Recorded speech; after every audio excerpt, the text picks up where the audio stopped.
Viewers good morning. എല്ലാവർക്കും നമസ്കാരം. മൗനരാഗത്തിന്റെ ഇന്നത്തെ വിശേഷത്തിലേക്ക് എല്ലാ കൂട്ടുകാർക്കും സ്വാഗതം. അങ്ങനെ കിരണിനോടും കല്യാണിയോടും ഒക്കെ വഴക്കുണ്ടാക്കിക്കൊണ്ട് നമ്മുടെ പ്രകാശനാണെങ്കിലോ വക്കീലിന്റെ അടുത്തേക്ക് പോവുക. വക്കീലാണെങ്കിലോ പ്രകാശ ദേ ഇങ്ങ് വന്നേ, ചില കാര്യങ്ങൾ പ്രകാശനോട് സംസാരിക്കാനുണ്ട്. നിങ്ങൾ അവിടെ ഇവിടെ നിന്ന് അങ്ങോട്ടും ഇങ്ങോട്ടും വാക്പോര് നടത്തിയത് കൊണ്ടൊന്നും ഒരു കാര്യവും നടക്കില്ല. ദേ തെളിവുകൾ മുഴുവനും പ്രകാശനെതിരായിട്ടാണ് വന്നിരിക്കുന്നത്. ഇനി 9-ാം തീയതി ലക്ഷ്മി എന്ന് പറയുന്ന സ്ത്രീയെ ഈ കോടതിയിൽ വെച്ച് വിസ്തരിച്ചു കഴിഞ്ഞാൽ പ്രകാശ നിന്റെ കാര്യത്തിനൊരു തീരുമാനമാകും. അതുകൊണ്ട് എത്രയും പെട്ടെന്ന് തന്നെ ആ ലക്ഷ്മിയുമായിട്ട് ഒരു കോംപ്രമൈസിന് ശ്രമിക്കുന്നതായിരിക്കും ബെറ്റർ. വക്കീൽ എന്താ ഈ പറഞ്ഞു വരുന്നത്? ഞങ്ങൾ ഇത്രയും കാശ് മുടക്കി വക്കീലിനെ ഏർപ്പാടാക്കിയത് എന്നെ ഈ കേസിൽ നിന്ന് രക്ഷിക്കാനല്ലേ?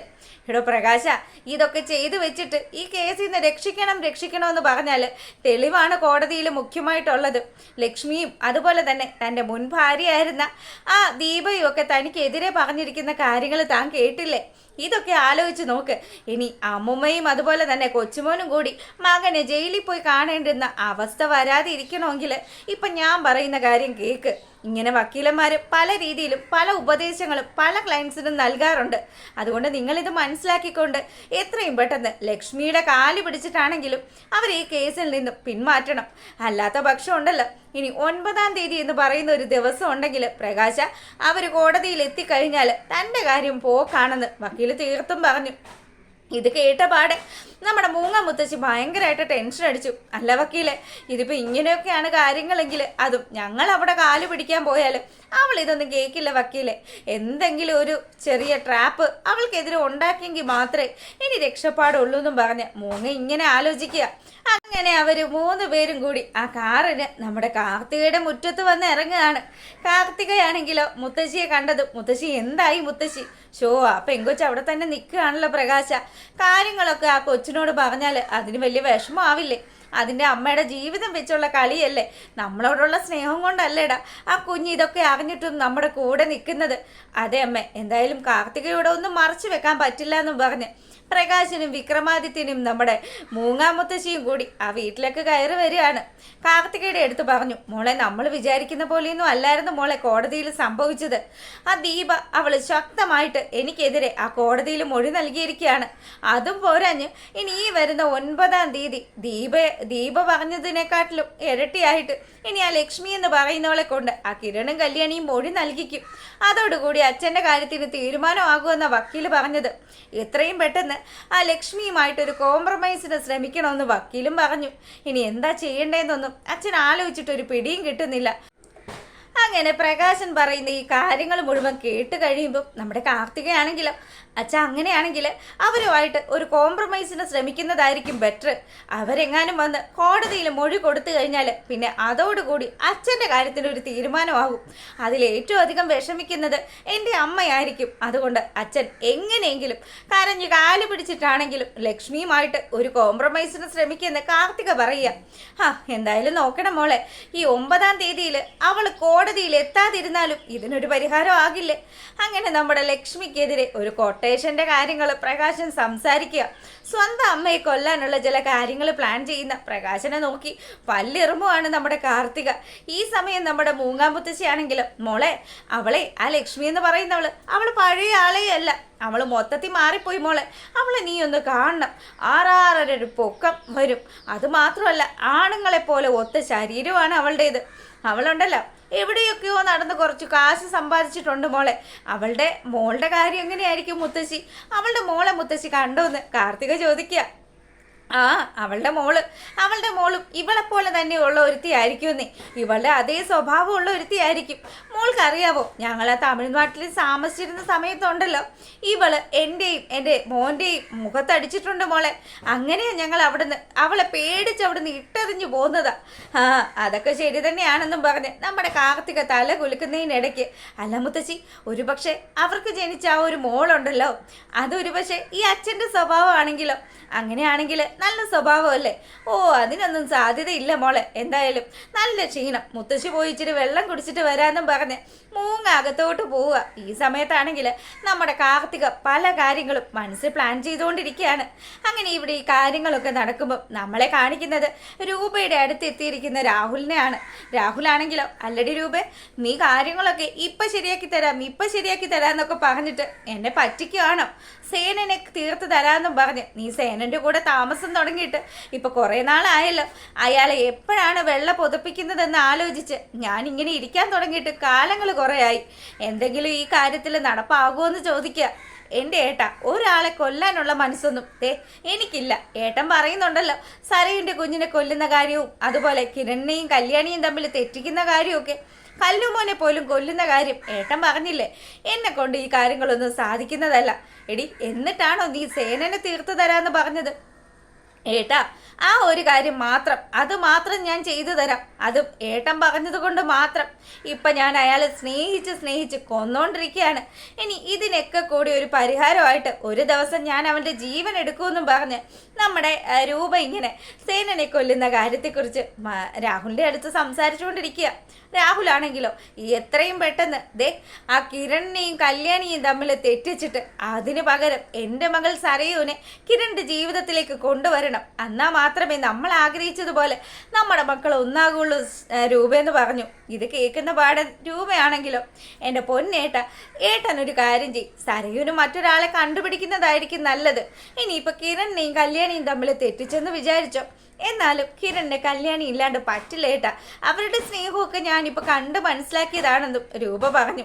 ഈ രൂപയുടെ മറുപടിയും രൂപയുടെ സംസാരമൊക്കെ കേൾക്കുമ്പം രാഹുലിന് എന്തൊക്കെയോ ചില സംശയങ്ങളൊക്കെ തോന്നുകയാണ്. ഇവള് മറുകണ്ഠം ചാടിയോ എന്നുള്ളൊരു സംശയം. അങ്ങനെ ഇവിടെ ഈ കാര്യങ്ങൾ നടന്നു. പിന്നീടാണെങ്കിലും നമ്മുടെ മനോഹരനെ കുറിച്ച് മനോഹരമായി ആലോചിച്ചുകൊണ്ടിരിക്കുകയാണ് നമ്മുടെ ശാരി. അപ്പം ശാരി ഇങ്ങനെ ആലോചിച്ചുകൊണ്ടിരിക്കുമ്പം ദൈവമേ, ഇനി എന്തായിരിക്കും എൻ്റെ മകളുടെ ജീവിതം നായനക്കിയതാണ്. പിന്നെ അമ്പലത്തിൽ വെച്ച് നമ്മുടെ നിഷയും അവളുടെ അമ്മയും പറഞ്ഞ ചില കാര്യങ്ങളും ശാരി ഇങ്ങനെ ആലോചിച്ചു. സംഭവമൊക്കെ ശരി തന്നെയാണല്ലോ. ഇവൻ്റെ അച്ഛൻ അന്ന് ആ കതിർമണ്ഡപത്തിൽ വെച്ച് കുഴഞ്ഞു വീണതിന് ശേഷം ഇവൻ അച്ഛനെ കാണാനോ അല്ലെങ്കിൽ എൻ്റെ മോളെ അവൻ്റെ വീട്ടിൽ കൊണ്ടുപോകാനോ ഒന്നും ഇവൻ താല്പര്യം കാണിച്ചിട്ടില്ലല്ലോ. ഭഗവാനെ, ഇനി എല്ലാവരും പറയുന്നത് പോലെ ഇവൻ എങ്ങാനും കള്ളത്തരം ഉള്ളവനാണോ എന്ന് ഒരു സംശയം നമ്മുടെ ശാരിക്ക് തോന്നുകയാണ്. ശാരിയാണെങ്കിൽ ഇതൊക്കെ ആലോചിച്ചുകൊണ്ടിരിക്കുമ്പോൾ നല്ല കുളിച്ച് കുട്ടപ്പനായിട്ട് നല്ല സൂപ്പർ ഒരു ഡ്രസ്സൊക്കെ ഇട്ട് കൂളിംഗ് ഗ്ലാസ്സൊക്കെ വെച്ചുകൊണ്ട് നമ്മുടെ മനു ഇങ്ങോട്ട് ഇറങ്ങി വരികയാണ്. മനുവിനെ കണ്ടതും മോനെ എവിടെ പോവാന്നും ചോദിച്ച് ശാരി അങ്ങ് എഴുന്നേറ്റു. അതിനുശേഷം അവനോട് ചോദിച്ചു, നമ്മൾ എന്നാ അമേരിക്കയ്ക്ക് പോകുന്നത്? എൻ്റെ അമ്മ ഒന്ന് സമാധാനപ്പെട്. ഇപ്പം ദാ എൻ്റെ കുറേന്നുള്ള 2-3 ക്ലയൻസ് ഈ നാട്ടിൽ വന്നിട്ടുണ്ട്. അല്ല മോൻ ഇങ്ങനെ ആൾക്കാരൊക്കെ വിദേശത്തു നിന്ന് വരുന്നുണ്ടല്ലോ. മോൻ അവിടെ പോയി താമസിച്ചു കഴിഞ്ഞാൽ പിന്നെ ഈ വിദേശത്തു നിന്ന് വരുന്ന ആൾക്കാരൊന്നും ഇത്രയും ബുദ്ധിമുട്ടുണ്ടല്ലോ. അല്ലെങ്കിൽ മോനൊരു കാര്യം ചെയ്യും, ഇവരെ എപ്പോഴും മോൻ ഹോട്ടലിലേക്കല്ലേ വിളിക്കുന്നത്, ഇനി ഇങ്ങോട്ടേക്ക് വിളിക്ക്. അപ്പം സരയുനും അവരെയൊക്കെ ഒന്ന് കാണാമല്ലോ. എൻ്റെ അമ്മ എന്താ വിചാരിക്കുന്നത്? എൻ്റെ ബിസിനസ്സുകളും കാര്യങ്ങളും എല്ലാം സരയുവിനെ ഏൽപ്പിക്കണമെന്ന് പോലും ഞാൻ ആഗ്രഹിക്കുന്നുണ്ട്. എന്തായാലും അമേരിക്കയിൽ ചെന്ന് കഴിഞ്ഞാൽ ഉടനെ തന്നെ എൻ്റെ ബിസിനസ്സിൻ്റെ പല കാര്യങ്ങളും ഞാൻ എൻ്റെ സരയുവിനെ ഏൽപ്പിക്കും. അതാ ഞാനിപ്പോൾ ആലോചിച്ച് വെച്ചിരിക്കുന്നത്. എന്തായാലും ഇപ്പം ഞാൻ പോയിട്ട് വരാമെന്നും പറഞ്ഞ് മനോഹരൻ അവിടെ നിന്ന് പോയി. അതിനുശേഷം ശാരി ഒരു ഉറച്ച തീരുമാനം എടുത്തു. എത്രയും പെട്ടെന്ന് ഇവനെ ഫോളോ ചെയ്ത് ഇവൻ്റെ കള്ളത്തരങ്ങൾ കണ്ടെത്തണം. അങ്ങനെ കിട്ടിയ ഒരു ടാക്സിയും വിളിച്ച് ശാരി ഇവൻ്റെ പിന്നാലെ പോവാണ്. പോകുന്ന സമയത്ത് ആ ഡ്രൈവർ ചോദിക്കുന്നുണ്ട്, മാഡത്തിന് എവിടെയാണ് പോവേണ്ടത്? എടോ, താൻ നേരെ അങ്ങോട്ട് നോക്കി വണ്ടി ഓടിച്ചാൽ മതി, എത്തുന്ന സ്ഥലമാകുമ്പോൾ ഞാൻ പറഞ്ഞോളാം. അങ്ങനെ ശാരി 4 പാടും കണ്ണോടിച്ച് ഇങ്ങനെ ഇരിക്കുക. എവിടെ നിന്നാണ് ഇവനെക്കുറിച്ച് എന്തെങ്കിലും ഒരു വിവരം കിട്ടുക എന്നുള്ള കാര്യമാണ് ശാരി ആലോചിച്ചുകൊണ്ട് പോകുന്നത്. അങ്ങനെ ഇവിടെ ഈ കാര്യങ്ങളൊക്കെ നടക്കുമ്പോഴാണെങ്കിലോ നമ്മളെ കാണിക്കുന്നത് നമ്മുടെ സരയുവിൻ്റെ കുഞ്ഞിനെ കൊഞ്ചിച്ചുകൊണ്ടിരിക്കുന്ന രൂപയാണ്. ആൻറ്റിക്ക് ഇപ്പോൾ പഴയ സ്നേഹമൊന്നും ഇല്ല. ആൻറ്റിക്ക് പഴയ സ്നേഹമൊക്കെ ഉണ്ടായിരുന്നെങ്കിൽ ആൻറ്റി ഇപ്പം ഞാൻ പ്രസവിച്ച് കഴിഞ്ഞിട്ട് എത്ര ദിവസം ഇവിടെ വന്നേന്. എൻ്റെ കുഞ്ഞിനെ ഒന്ന് ആൻറ്റിയുടെ വീട്ടിൽ ആൻറ്റിയുടെ മോനും മരുമോളും അതുപോലെ ആ സേനൻ എന്ന് പറയുന്ന വൃത്തികെട്ടവനും ഒക്കെ ഉള്ളത് കൊണ്ടായിരിക്കും ആൻറ്റിക്ക് ഇപ്പം പഴയ സ്നേഹമൊന്നും ഞങ്ങളോടില്ലാത്തത്. എന്തായാലും പോട്ടെ മോളെ, നീ എന്തറിഞ്ഞിട്ടേ ഈ പറയുന്നത്? ഈ ആൻറ്റിക്ക് മോളെ പണ്ടത്തിനെക്കാട്ടിലും ഒരുപാട് ഇഷ്ടമാണ്. കണ്ടില്ലേ ഈ കുഞ്ഞിനെ? ആൻറ്റിക്ക് എത്രമാത്രം ഇഷ്ടമായിരുന്നു. അത് ശരി ആൻറ്റി, എൻ്റെ മോള് നല്ല മിടുക്കിയാണല്ലോ. ആ കല്ലുമോൻ എന്ന് പറയുന്ന ചെക്കനെ കൂട്ട് അങ്ങനെ വൃത്തികെട്ട ഒരു കൊച്ചൊന്നും അല്ലല്ലോ എൻ്റെ കൊച്ച്. അതിനെ കണ്ടു കഴിഞ്ഞാൽ എല്ലാവർക്കും ഒന്ന് എടുക്കാൻ തോന്നും. അത്രയ്ക്ക് ക്യൂട്ടാണ് തൻ്റെ കുഞ്ഞെന്നും പറഞ്ഞ് നമ്മുടെ സരയു കുഞ്ഞിനെ കുറിച്ച് പുകഴ്ത്തി പറയാണ്. ഈ സമയത്താണെങ്കിലോ ഇവൾക്കും അതുപോലെ തന്നെ ഇവളുടെ ആ വൃത്തികെട്ട ഭർത്താവിനും കൂടിയാണല്ലോ കുഞ്ഞെ നീ പിറന്നത്. ഒരു തെറ്റും ചെയ്യാതെ ഈ കുഞ്ഞ് ഈ ഭൂമിയിൽ വന്ന് ഇതൊക്കെ സഹിക്കണമല്ലോ ദൈവമേന്നും പറഞ്ഞ് നമ്മുടെ സരയുവിനെ കുറിച്ചും അതുപോലെ മനുവിനെ കുറിച്ചും ഒക്കെ രൂപ ഇങ്ങനെ സങ്കടപ്പെടുക. ഒരു തെറ്റും ചെയ്യാത്ത ഒരു കുഞ്ഞിനെ ഇവർക്ക് സമ്മാനിച്ചല്ലോ ഈശ്വര. എത്ര പേരാ പാവങ്ങൾ കുഞ്ഞുങ്ങളില്ലാതെ കഷ്ടപ്പെടുന്നതെന്നൊക്കെ ആലോചിച്ച് രൂപ ഇങ്ങനെ ഇരിക്കുന്ന സമയത്താണെങ്കിലോ നമ്മളെ കാണിക്കുന്നത് മനോഹരനെയാണ്. മനു ഒരു പുതിയ മേച്ചിൽ പുറം തേടി പോവാനുള്ള ചില പ്ലാനുകൾ, മൊബൈലിൽ ഒരു പെണ്ണിൻ്റെ ഫോട്ടോയൊക്കെ നോക്കി. ഈ വിവരങ്ങൾ മുഴുവനും കിരണും കല്യാണിയൊക്കെ അറിഞ്ഞു കഴിഞ്ഞാൽ എന്നെ ഈ നാട്ടിൽ നിന്ന് തന്നെ പറപ്പിക്കും. പിന്നെ ഞാൻ എന്തായാലും പഠിച്ച പണി ഉപേക്ഷിക്കാൻ തയ്യാറാകുമോ? ഞാനാരാ മോൻ? എന്തായാലും ഇവളെ കണ്ടിട്ട് ഒരഹങ്കാരിയാണെന്നൊക്കെ തോന്നുന്നു. അങ്ങനെ ആ പെണ്ണിൻ്റെ ഫോട്ടോയൊക്കെ സൂം ചെയ്ത് നോക്കുക നമ്മുടെ മനു.